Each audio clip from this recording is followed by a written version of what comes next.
Hey, hi everyone. So today's topic is viscosity.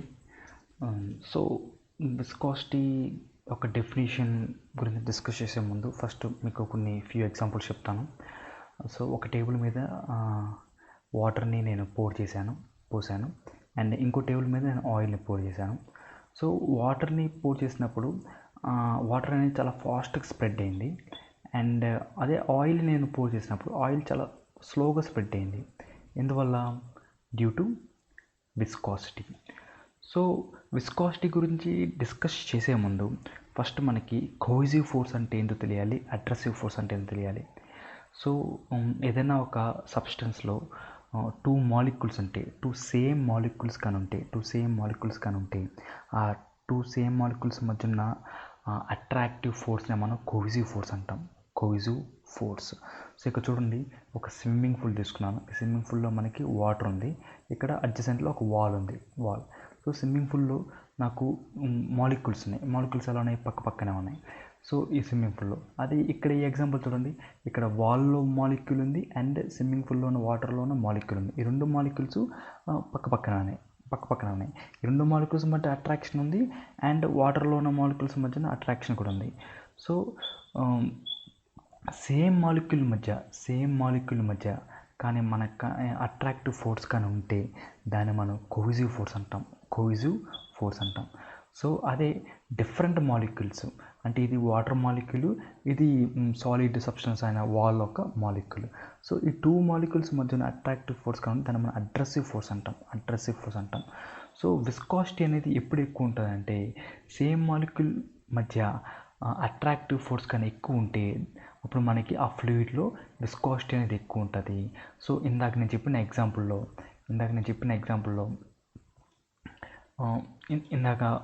ఎగ్జాంపుల్లో మనకి water అనేది చాలా ఫాస్ట్గా స్ప్రెడ్ అయింది, అదే ఆయిల్ అనేది చాలా స్లోగా స్ప్రెడ్ అయింది. ఎందువల్ల?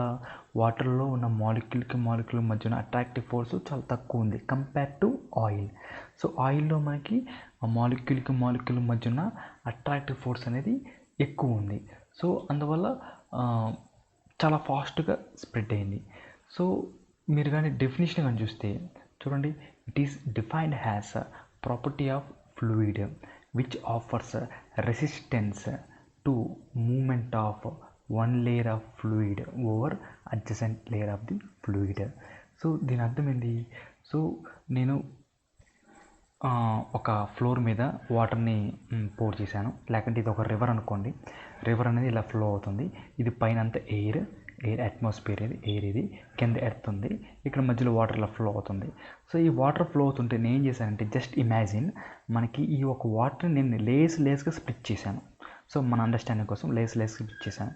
సో మీరు ఒకటి ఇమాజిన్ చేసుకోండి, రివర్లో టాప్లో వాటర్ యొక్క వెలాసిటీ లేకుంటే వాటర్ యొక్క ఫోర్స్ చాలా ఫాస్ట్గా వెళ్తాయి. వాటర్ అనేది వెలాసిటీ చాలా ఫాస్ట్గా ఎక్కువ ఉంటుంది. అదే మనం రివర్లో కిందకి వెళ్ళే కొద్దికి ఆ వాటర్ యొక్క వెలాసిటీ తగ్గిపోద్ది. ఫర్ ఎగ్జాంపుల్, ఈ టాప్ లేయర్లో వెలాసిటీ 10 అయితే ఈ లేయర్లో వెలాసిటీ 9, ఈ లేయర్లో వెలాసిటీ 8, 7, 6 అలా డిక్రీజ్ అవుతూ వెళ్తుంది.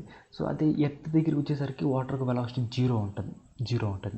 సో అందుకే రివర్లో మనం ఏదైనా ఒక ఆబ్జెక్ట్ కానీ వేస్తే ఆబ్జెక్ట్ అనేది టాప్ లేయర్లో ఉంటే ఆబ్జెక్ట్ చాలా ఫాస్ట్గా మూవ్ అవుతుంది. సో ఇంకో ఆబ్జెక్ట్ మనం ఈ లేయర్లో పెడితే టాప్ లేయర్లో ఉన్న ఆబ్జెక్ట్ కంటే ఈ లేయర్లో ఉన్న ఆబ్జెక్ట్ అనేది చాలా స్లోగా ఉంటుంది, ఈ లేయర్లో ఉన్న ఆబ్జెక్ట్ చాలా ఫాస్ట్గా మూవ్ అవుతుంది. సో ఈ కండిషన్ గుర్తుపెట్టుకోండి. సో ఇప్పుడు టాప్ లేయర్లో మాలిక్యూల్ ఉంది, దాని అడ్జసెంట్ అంటే దాని పక్కన ఉన్న లేయర్. సో దాని అడ్జసెంట్ లేయర్లో మాలిక్యూల్ ఉంది. సో ఇందాక మనం చెప్పిన కండిషన్ ఏంది? సేమ్ మాలిక్యూల్కి మధ్యన అట్రాక్షన్ ఫోర్స్గా ఉంటే దానంటే మనం కోహెసివ్ ఫోర్స్ అంటాం.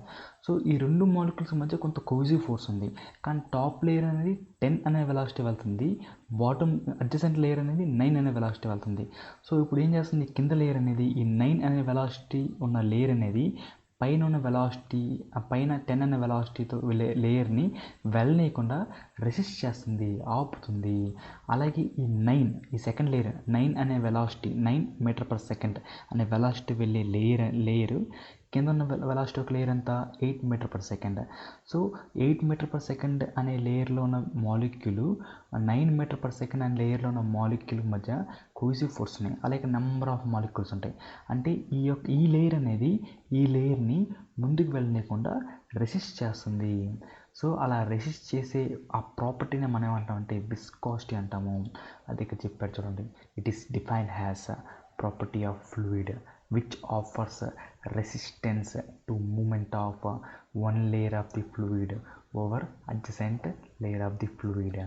సో ఒక లేయర్ యొక్క మూమెంట్ని ఇంకో లేయర్ కానీ రెసిస్ట్ చేస్తే సో అలా రెసిస్ట్ చేసే ఆ ఒక ప్రాపర్టీని మనం ఏమంటామంటే విస్కాసిటీ అన్నాము. కానీ మీకు డెఫినేషన్లో ఇలాగే చెప్పారు. కానీ విస్కాసిటీ అనేది మీకు అర్థం అవ్వాలంటే ఈవెన్ టెక్స్ట్ బుక్లో కూడా మీకు సేమ్ అదే ఇచ్చారన్నమాట. ఒక లేయర్ ఇంకో లేయర్ సంథింగ్ అలాగే ఇచ్చారు. కానీ విస్కాసిటీ అనేది మీకు క్లియర్గా అర్థం అవ్వాలంటే దానికి చెప్పిన కాన్సెప్ట్స్ కోహెసివ్ ఫోర్సు, అట్రాసివ్ ఫోర్సు, అది అసలు మాలిక్యూల్ మధ్య సేమ్ మాలిక్యూల్ మధ్యన అట్రాక్టివ్ ఫోర్సు కోహెసివ్ ఫోర్స్ అంటాము.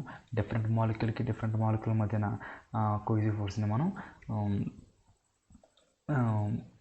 అట్రాసివ్ ఫోర్స్ అంటామని అది కానీ మనకు ఐడియా ఉంటే సో మనకి విస్కాసిటీ అని ఈజీగా అర్థమవుతుంది. సో విస్కాసిటీ అంటే ఇది డిఫైన్ విస్కాసిటీ అంటే ఇది. సో విస్కాసిటీ 2 నేమ్స్ ఉన్నాయి, viscosity or dynamic viscosity. Okay, then what about ఇంకో టాపిక్ ఉంది. విస్కాసిటీతో పాటు ఇంకో టాపిక్ ఉంది, state Newton's law of viscosity. Okay, Newton's law of viscosity. So viscosity అనే ప్రాపర్టీని బేస్ చేసుకొని దాన్ని జాగ్రత్తగా అబ్జర్వ్ చేస్తే మనకు ఒక ఫార్ములా జనరేట్ అయింది. ఓకే, ఒక లాని తీసుకొచ్చారు, న్యూటన్స్ లా ఆఫ్ విస్కాసిటీ అని. సో ఈ న్యూటన్స్ లా ఆఫ్ విస్కాసిటీ ఏం చెప్పారంటే it states that shear stress on a fluid element layer is directly proportional to the rate of the shear strain. Okay, so ఇది definition ఇక్కడ అర్థం కాదు. So I will explain clearly. So ఇక్కడ చూడండి,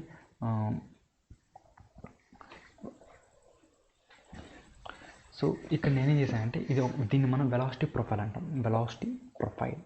so ఈ velocity profile అనేది ఇది y axis, ఇది x యాక్సిస్. ఈ y అంటే y డిస్టెన్స్, అంటే ఎర్త్ నుంచి y డిస్టెన్స్, ఇది 0 అయితే 1 మీటర్, 2 మీటర్, 3 మీటర్, 4, 5, 6 అలా కింద నుంచి మేజర్ చేస్తున్నాం 0 నుంచి y డిస్టెన్స్. సో ఈ యొక్క గ్రీన్ లైన్ అనేది నేను డ్రా చేసుకున్న ఒక వెలాసిటీ ప్రొఫైల్. ఇది గ్రాఫ్ అనుకోండి, ఇది x యాక్సిస్, ఇది y యాక్సిస్ అనుకోండి. సో నేను చేశానంటే ఇక్కడ వెలాసిటీ డ్రా చేశాను. ఇందాక మీకు చెప్పా కదా, రివర్లో టాప్ లేయర్లో మనకి వెలాసిటీ ఎక్కువ ఉంటుంది. సో టాప్ లేయర్లో వెలాసిటీ ఎక్కువ ఉంటుంది కాబట్టి ఈ లైన్ ఎక్కువ గీసాను నేను. So 10 meter per second. Next దాని కింద లేయర్ వెలాసిటీ ఎంత 9, అంటే ఇదంతా ఈ వెలాసిటీ ఎంత 9. సో నెక్స్ట్ కింద లేయర్కి వెలాసిటీ ఎంత 8, కింద లేయర్ వెలాసిటీ ఎంత 7. సో అలా కిందకి వెళ్ళే కొద్దికి నాకు వెలాసిటీ తగ్గుతూ వచ్చింది. సో ఫస్ట్ నేను ఈ లైన్స్ అన్నీ డ్రా చేసుకున్నాను, హారిజాంటల్ లైన్స్ అని డ్రా చేసుకుంటూ వెళ్ళాను. ఓకే, డ్రా చేసుకుని వెళ్తే ఇక్కడ పాయింట్స్ వచ్చాయి. ఆ పాయింట్స్ నేను కలుపుకుంటూ వెళ్తూ వచ్చిన లైనే వెలాసిటీ ప్రొఫైల్ అంటాం. ఈ గ్రీన్ లైన్ మనం వెలాసిటీ ప్రొఫైల్ అంటాం. సో ఇక్కడ మీరు జాగ్రత్తగా గమనించండి, కింద ఉన్న లేయర్ ఒక వెలాసిటీ u అయితే పైన ఉన్న లేయర్ వెలాసిటీ ఎంత ఉండాలి, u కంటే ఎక్కువ ఉండాలిగా. ఇందువల్ల కింద వెలాసిటీ అంతా ఇక్కడ 0.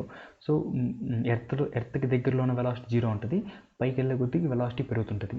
సో రివర్ యొక్క టాప్ లేయర్ ఒక వెలాసిటీ ఎక్కువ ఉంటుంది, కిందకి వెళ్ళే కొద్దికి వెలాసిటీ తగ్గుతూ ఉంటుంది. సో నేను ఎక్కడ ఒకచోట మధ్యలో ఒక లేయర్ తీసుకున్నాను. ఈ లేయర్ యొక్క వెలాసిటీ ఎంత u, ఓకే. సో నెక్స్ట్ నేను పైకి వెళ్తే ఏమవుద్ది, u కంటే ఎక్కువ ఉండాలి వెలాసిటీ, కాబట్టి సో ఈ లేయర్ యొక్క వెలాసిటీ 8 అయితే ఈ లేయర్ యొక్క వెలాసిటీ 9, ఈ లేయర్ యొక్క వెలాసిటీ u అయితే ఈ లేయర్ యొక్క వెలాసిటీ u ప్లస్ du, అంటే కొంచెం పెరిగింది.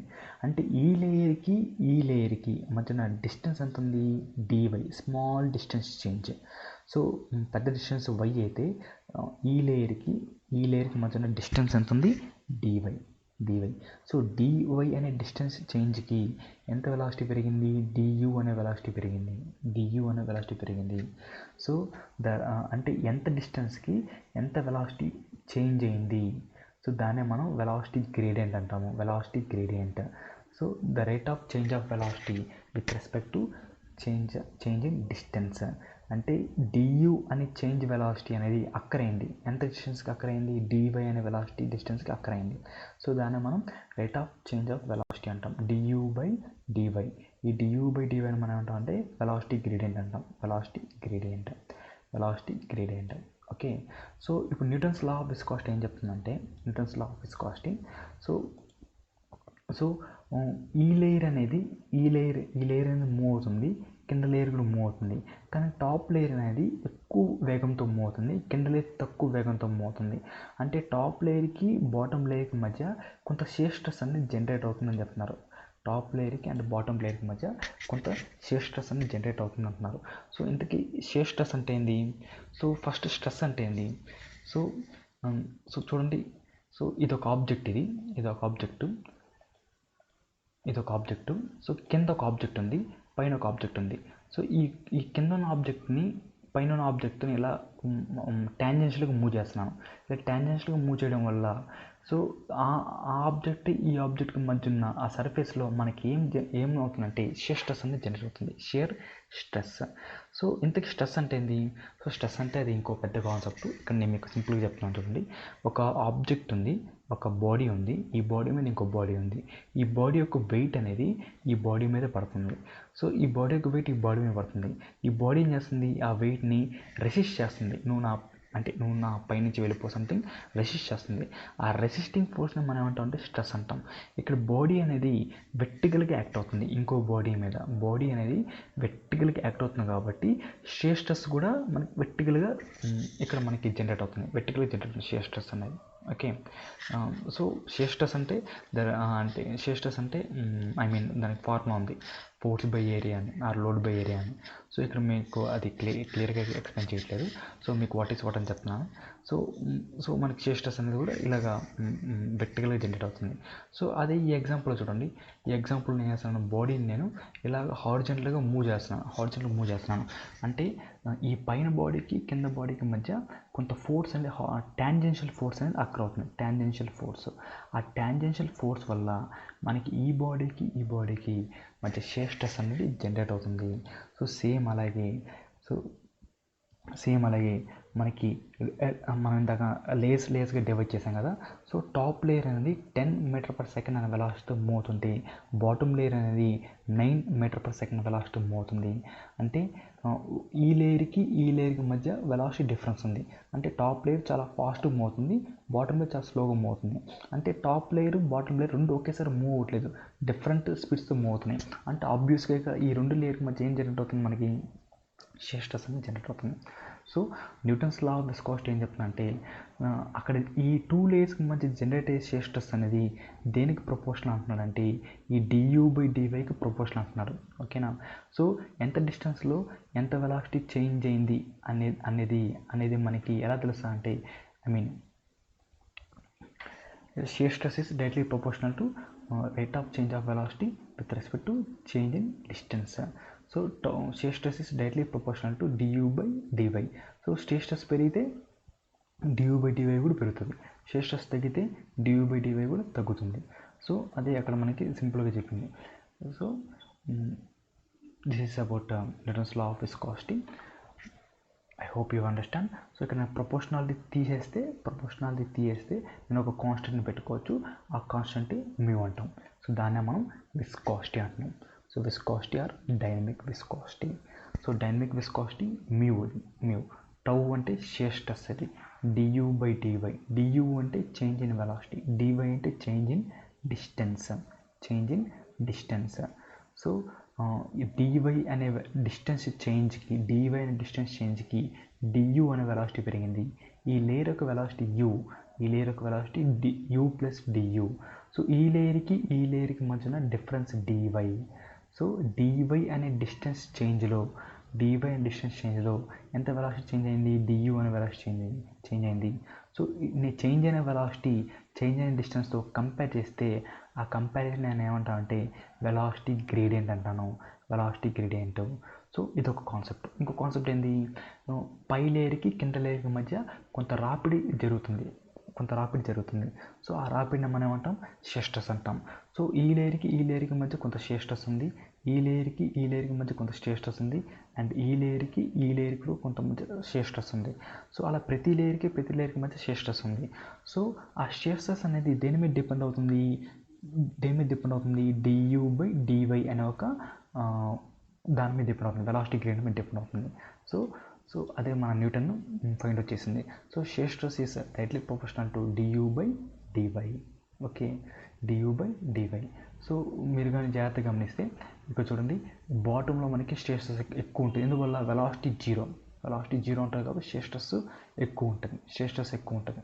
ఓకే, సో పైకి వెళ్ళే కొద్దికి ఓకే, సో షియర్ స్ట్రెస్ పైన మనకి షియర్ స్ట్రెస్ ఎక్కువ ఉంటుంది. ఒక నిమిషం ఉంది, du/dy. సో కింద మనకి డిస్టెన్స్ కానీ తక్కువ ఉంటే డిస్టెన్స్ తక్కువ ఉంటే షియర్ స్ట్రెస్ ఎక్కువ ఉంటుంది, డిస్టెన్స్ ఎక్కువ ఉంటే షియర్ స్ట్రెస్ తక్కువ ఉంటుంది. సో కండిషన్ అది. సో అంటే ఇక్కడ మనం జీరో నుంచి ఇక్కడి నుంచి మేనేజ్ చేస్తున్నాం కాబట్టి మనం ఇక్కడి నుంచి మేనేజ్ చేస్తున్నాం కాబట్టి